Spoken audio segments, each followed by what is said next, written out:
કથા સાંભળવાથી પુણ્ય ન મળે, મહાપુણ્ય પ્રાપ્ત થાય છે.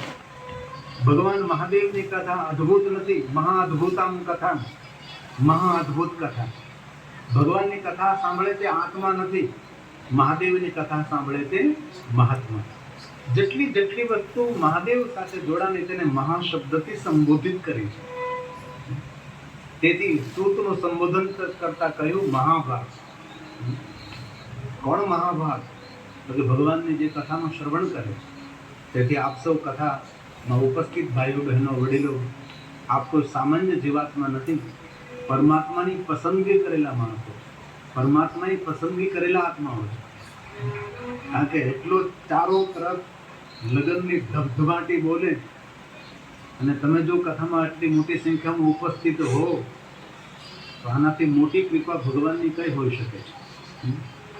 તેથી તમારા સૌની ઉપસ્થિતિને તો હું બિરદાવું છું, તમને સૌને બિરદાવું છું, પણ આપ સૌના માતા પિતાને ગિરિબાપુના પ્રણામો છે. કારણ કે આ મા બાપના સંસ્કાર હોય તો જ માણસ ભગવાનની કથામાં પ્રવેશ કરે ને. બાકી કોને 3 કલાક કઈ બેસવું ગમે? પંખો મેળવ્યો એને તો ઠીક છે, બાકી જેને પંખો ઉપર ના આવ્યો હોય એને તો ગરમી તો થાય ને. કેવી કડકડતી ઠંડીમાં ગરમી પડે છે, બોલો. આપણે અહીંના રહેનારા માણસોને તો ઓછી ગરમી લાગે, પણ આ ઇંગ્લેન્ડથી જે એવા હોય ને એને તો એમ લાગે કે ક્યાં ગરમીમાં બફાવા એવા. એ તો ઠંડા દેશમાં રહેવાવાળા માણસો, મારા ભારતીબેન, રાજુભાઈ, તેમનો બધો પરિવાર જે ઇંગ્લેન્ડથી આવ્યા છે, અમેરિકાથી જે પધાર્યા છે, એ તો ઠંડો એકદમ શીત દેશ. એમને તો વધારે પડતી ગરમી લાગે, બહુ ગરમી લાગે. આપણને તો આમ થોડુંક આમ વાતાવરણ સારું લાગે.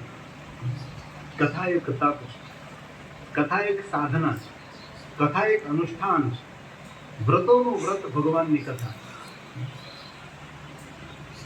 શિવ મહાપુરાણમાં કહ્યું તો હિમાલય પહાડમાં બેસીને કોઈ સંત, કોઈ સાધુ 12 વર્ષનું કઠિન તપ કરે ને 12 વર્ષનું કઠિન તપ કરવાનું જે ફળ મળે એ ફળ મારા મહાદેવની કથા સાંભળવા માત્રથી પ્રાપ્ત થાય. કેટલો મહિમા! અને ભગવાન વ્યાસે તો તેમ કહ્યું કે જે ભગવાન મહાદેવની કથાનું શ્રવણ કરે છે, રુદ્ર એવ નઃ સંશય, इसमें कोई संशय नहीं, એ તો સાક્ષાત રુદ્ર તુલ્ય છે. બિરાજો કેટલા કેટલા બધા રુદ્ર તુલ્ય છે. આપ સૌ કથા સાંભળનાર માટે કહ્યું રુદ્ર તુલ્ય ભગવાન મહાદેવનું સ્વરૂપ જે કથાનું શ્રવણ કરે છે. આ મહિમા છે કથા સાંભળવાની.